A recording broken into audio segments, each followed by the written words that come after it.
Halo, semangat pagi sahabat. Ini sekarang kita sudah di penghujung tahun Desember ya, bulan Desember. Jadi ini sekarang teman-teman kita yang non-muslim, yang Nasrani ya, sedang pada suasana Natal. Jadi kami ucapkan selamat hari Natal. Semoga kasih Tuhan akan selalu mewarnai kita sehingga pada tahun 2023 kita akan mulai perubahan yang signifikan ke arah yang lebih baik. Amin.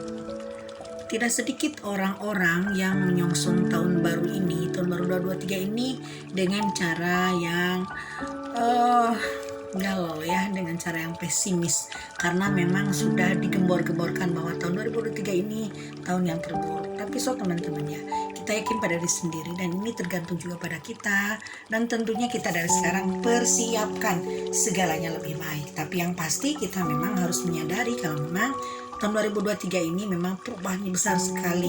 Jadi kita yuk merubah diri sendiri. Dari mulai paradigma karyawan kita mencari kerja, tapi kita harus bisa menciptakan pekerjaan sendiri.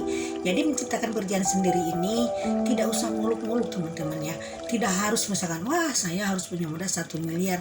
Gak usah, apalagi kalau kita bukan keturunan dari cendana misalkan. Kita bisa bangkit dari bawah dan bawah sekali, yaitu dengan cara kita berwira swasta. Nah, seperti Nabi Muhammad dulu sudah mencontohkan, dan hal-hal yang memang kita bisa bikin kita maju itu yaitu dengan berniaga atau berdagang. Tapi berniaga dan berdagang ini tentunya sekarang sudah bergeser, yaitu dengan istilah bisnis. Dan bisnis ini cakupannya lebih luas teman-teman ya, karena bisnis ini menyangkut banyak aspek, banyak hal, juga banyak hal-hal yang memang itu bertalian dengan keadaan kehidupan manusia di bumi ini. Ayo kita mulai sekarang mencoba untuk menghadapi dan mempersiapkan tahun baru 2023 ini dengan cara seperti apa? Pertama, kita rubah cara berpikir kita, paradigma kita. Jangan kita lagi mencari kerja. Bahkan kalaupun misalkan yang sudah jadi karyawan, kita yuk coba berpikir gimana sih cara membuka usaha baru. Tapi dengan cara jangan keluar dulu kerja, tapi merintis dari awal. Dengan cara apa? Pertama, bisa mengikuti multi level marketing ya. Multi level marketing ini sangat banyak dan ini banyak yang bagusnya. Jadi jangan percaya kalau teman-teman multi level marketing ini membunuhmu katanya. Itu kata orang-orang yang memang tidak suka multi level. Tapi di sisi lain yang namanya para ahli ekonomi itu, dan sekarang ada data-data dari Najwa Shihab juga, bahkan orang yang paling kaya ini di Indonesia, di dunia ini, yaitu dari multi level marketing. Jadi multi marketing itu bagus teman-teman ya, dan saya pun sekarang masih ada di multi level marketing, dan ternyata hidup saya memang sekarang pada dominannya hasilnya itu dari multi level marketing. Oke, tapi tidak akan saya ceritakan multi level apa, tapi kalau memang yang ingin tahu silahkan nanti di kolom komentar, dan silahkan nanti akan saya kasih nomor WA saya ya. Jangan dibicarakan di YouTube karena nanti ada apa-apa dengan YouTube saya. Yang kedua, mungkin kita bisa buka warung kecil-kecilan. Itu buka warung itu kecil teman-teman ya, apalagi kalau misalkan buka warungnya hanya warung-warung sembako sederhana ya, misalkan jual-jual makanan harian, yaitu dengan modal bisa minimal di bawah 10 juta teman-teman ya.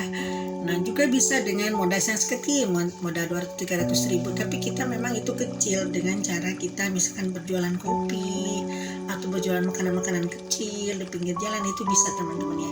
Dan kita tentunya ada hal sesuatu yang memang ini sangat penting, yaitu menanggalkan jubah kebesaran. Jadi jangan kita malu, karena kalau malu itu sudah pendek pendek banget teman-teman ya. Jadi kita harus kalau Sundanya wanter ya, jangan ada rasa malu, jangan ada rasa minder. Nah, kita dicoba sebagai orang yang merintis usaha ini memang harus fleksibel. Ketiganya, kita bisa dengan cara memasuk kebutuhan pokok kepada warung-warung. Misalkan kita coba membeli terigu, misalkan terigu kita beli karungan atau gula memberi karungan, lalu kita di kilo di rumah ya, menjadi bagian-bagian kecil, misalkan jadi seperempat kilo, setengah kilo, 1 kilo. Nanti bisa kita jual eceran atau bisa kita memasuk ke warung-warung. Kita sebagai pemasok di situ tentunya kita kirim, kasih jangka waktu seminggu misalkan, baru nanti diambil. Tapi ini tentunya harus punya modal 3 kali lipat. Pertama, yaitu untuk dititipkan, keduanya untuk digulirkan kembali, dan ketiganya untuk cadangan. Nah, ini bisa untuk merintis kita seperti dulu yang dilakukan pada Om Lim Sulyong yang punya BCA ya. Jadi beliau kan dulu awalnya memasuk kebutuhan pokok di toko-toko, di warung-warung. Nah, nanti lama-lama pun akan menjadi besar teman-teman ya. Nah, jadi teman-teman jangan sungkan kalau misalkan ingin mencoba dari hal-hal yang kecil, kita coba. Dan saya sekarang sedang mencoba juga penjualan retail seperti itu, dan insya Allah ini akan berkembang karena memang saya sudah nekat. Karena untuk masalah pekerjaan, apalagi usia saya sekarang kan maksimal ini 40 tahun atau 45 tahun. Jadi pembantu pun teman-teman sekarang usianya maksimal 45 tahun. Makanya apa salahnya kita rintis usaha dari awal, yaitu dengan cara wira swasta. Lalu kelimanya, kita bisa kalau punya lokasi, kita bisa mencoba membuka penitipan motor, membuka penitipan anak balita, mencoba membuka penitipan-penitipan apa yang ada di masyarakat. Misalkan orang-orang lagi bekerja tapi punya anak kecil, nah kita bisa membuka penitipan anak. Jasa penitipan anak tentunya kita dibantu dengan beberapa orang di sekitar kita sebagai karyawan. Tapi tentunya kita harus hati-hati karena ini menyangkut manusia, apalagi anak kecil teman-teman ya. Lalu keenam, kita bisa mencoba menjual jasa laundry. Laundry tidak usah besar-besaran, kita coba aja beli sebuah mesin cuci yang sederhana, misalnya 12,5 kg teman-teman ya. Ini bisa dicoba dan saya pernah mencoba itu. Dan mungkin saya pun akan mencoba lagi untuk membuka laundry kembali teman-teman ya.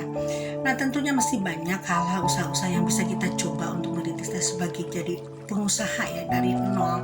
Tapi tentunya teman-teman harus mempertimbangkan baik dan buruknya. Juga tentunya kita harus tetap penuh semangat, penuh optimis. Nah, baru ini yang bisa saya bagikan strategi menghadapi tahun 2023 yang konon akan gelap kata orang. Tapi kita mulai dengan kreativitas kecil yang kita lakukan dulu di rumah. Oke teman-teman, sekian dulu. Sehat selalu dan jangan lupa kalau misalkan video ini bermanfaat, mohon dibagikan kepada teman-teman yang lain, dan semoga teman-teman juga bisa mengambil insight-nya daripada video saya. Oke, mudah-mudahan kita gambaran tentang 2023 yang kata orang suram tidak berlaku untuk kita. Kita happy aja, kita ikutin aja arusnya. Kita bahagia aja. Kalau kita perlu karaoke, yuk berkaraoke, bernyanyi ya kita bernyanyi. Jadi tidak usah memikirkan apa hal-hal yang memang belum mungkin akan terjadi, tapi kita selalu optimis teman-teman. Yuk kita coba berbagai strategi ini, mudah-mudahan bisa menolong untuk kehidupan kita ke depan teman-teman ya. Dan jangan lupa kita selalu berharap, berdoa dan optimis. Sekian dulu, bye for now.